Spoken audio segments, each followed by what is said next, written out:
Welcome everyone to another episode of the Terrain Studio. I'm your host, Sean Morris. On the update for tonight, I just want to show you kind of an in-progress video here. I'm just working on this building. The ice has been done here, and what I've done is I've gone in and put the flex paste on, and then I've done the first layer of snow. So it's kind of just in the drying stages.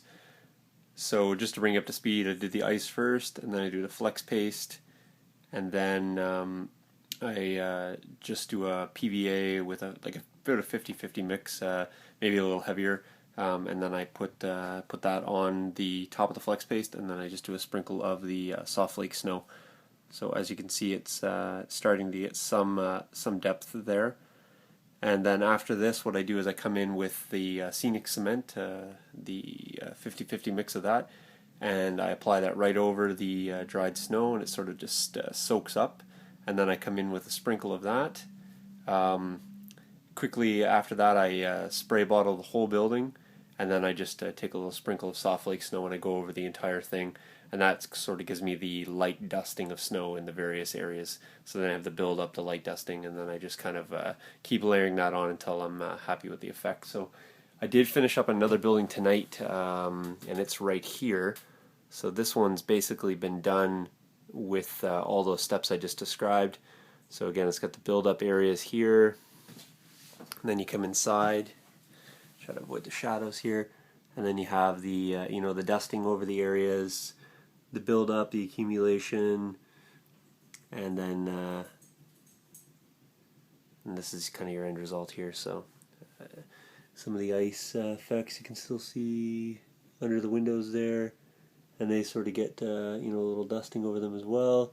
Just sort of blends it all in. So hopefully that's kind of a nice effect. I'm hoping that it'll harden up, and if I need to go back and hit any spots with some more snow, I can always do that after. But I'm going to give this a full 24 hours, just kind of dry up, and just because there's a lot of surface area to ensure that the drying occurs, it's really hard for me to know exactly which snow is going to stay and which stuff is just kind of loose and stuck to the building. So 24 hours, then I'll give I'll give it a dusting with a paintbrush, and then whatever comes off, I can then decide if that's enough or go back in and hit some more areas. But certainly the effect right now is what I was trying to achieve. So I'm hoping that most of that's just going to stay stuck in place. So there you go, a little bit of character on the buildings, and let's pan out here a little bit so you can see the contrast in the two buildings. So certainly the snow effect brings it a little more in line with what I'm hoping to achieve. So on the on the board here tonight, along the road edges, I just did a little embankment of snow, just to kind of flared up there, just to give that a little bit of a more gradual grade to the rest of the board. So that I finished up. I did all those road edges. That's the other building there. It's kind of been complete. Just put those two side by side so you guys can kind of get a sense, starting to get a little more winterized there. So, and certainly if you guys think I need to add some more or like it, or have some suggestions, please feel free to give those.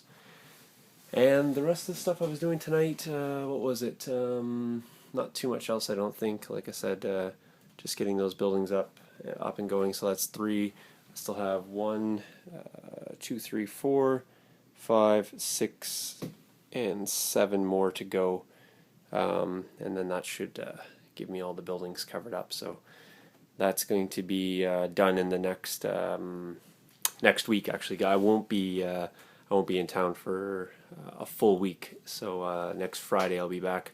So you guys are going to have to relax and watch the videos that I put up again. But when I get back, obviously I'll be right back into the project. So I'm hoping to get 3 or 4 buildings going at a time.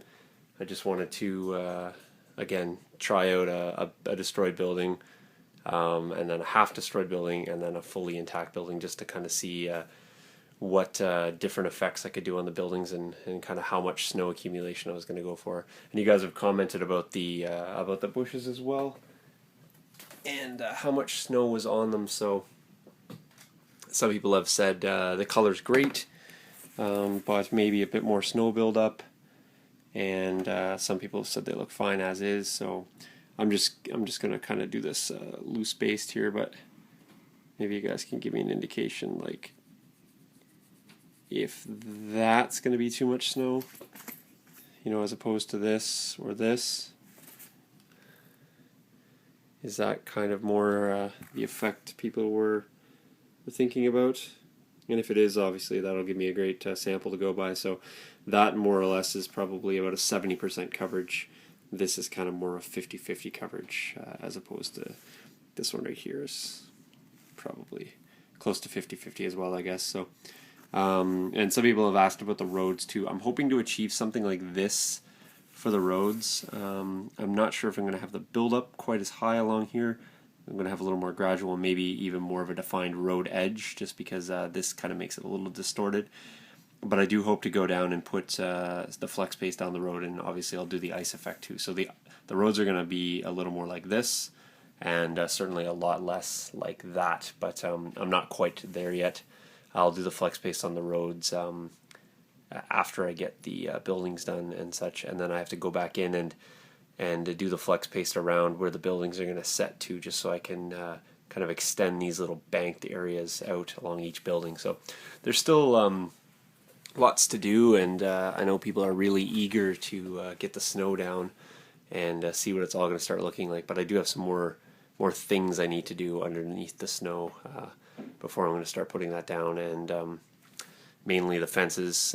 Somebody asked about where the fences come from, and if you're curious about that, they're this product right here. It's an Atlas product. It's called 3-Rail Fence, and in there it says you get 72 inches, and I'm thinking, if I'm not mistaken, I think you get like 4 gates, so you do get a fair amount of stuff, and you get these little sort of build-up mounds. This is actually where you put the fence in. But they are pegged, so you can peg them right into your board if you want, or you can use those and put them down. Those things are a little bit finicky to use. I did use them on this table only because I wanted to do the fence afterwards, and I didn't want to have to go and drill holes into the board because the sawdust would mix with the snow and it would look unsightly. So I did these down first, but they're kind of a pain to work with. Especially if you want to make the fence come back out. I recommend, if you're going to put them in and stick the fence in, you just do it a one-time thing. But I did make it work, and obviously it's going to be more beneficial to this project.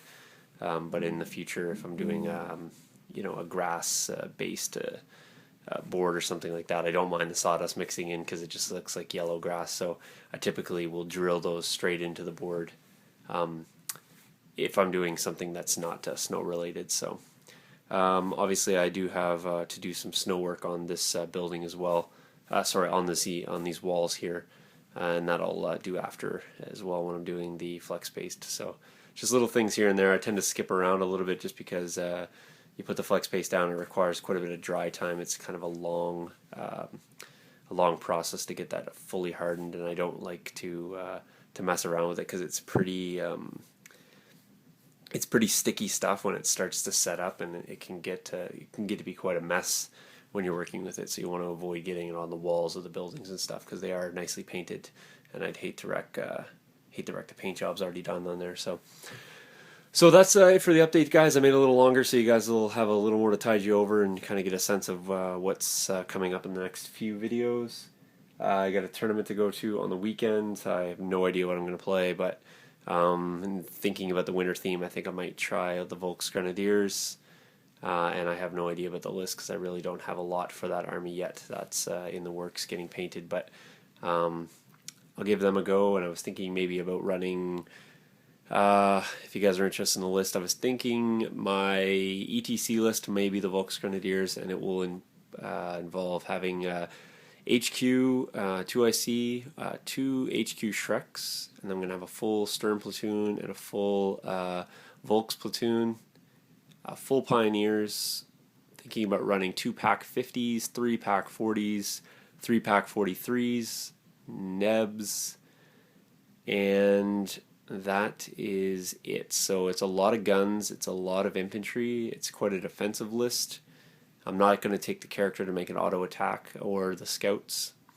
But I played test the list a few times just with some proxies, and the list is pretty solid. It's got 27 anti-tank weapons. That's in the infantry, so every stand of infantry is either a Panzerfaust or a Shrek team. The Pack 43, the Flak 43s are basically AT-16 shots, so you're putting down 6 of those down range. Then you got 3 Pack 40s, and then you get the Pack 50s, and then the Nebs. So it can put down 3 templates as well in a pinch, but typically the Pack 50s are a small, cheap unit, nice to reserve. And then you have your Pack 40s that are a great ambush unit, your 43s that are great long range and area denial, and then you got your Nebs, which are basically a staple in all my German lists that I take. So, and then you got the 2SE can conf group HQ Shrek to make a real cheap platoon. So you can get that up to 9 platoons very easy. Oh, I forgot to, as well. There's you either run Hetzers or you can run the Stugs. I think the Hetzers are maybe a better option because they're a little cheaper and allows you to get a little more flexibility in terms of taking transports. But that's what the list is. I doubt I'll be running that this weekend. I might run, for fun, I might try to put some Sturm Tigers in there and just drop some bombardments or something. So I'll let you guys know how I do, but don't expect anything huge out of that list. And also plan to give you guys a video on the German train that I just received. So I got an 11-car German train just arrived today from Spain, and the paint job is amazing. So I'll try to do that video for you tomorrow before I fly out, and then you guys will have a couple things to see. So thanks for watching, guys, and appreciate you guys sticking around and making the channel feel alive again. So see you in the next video. Cheers.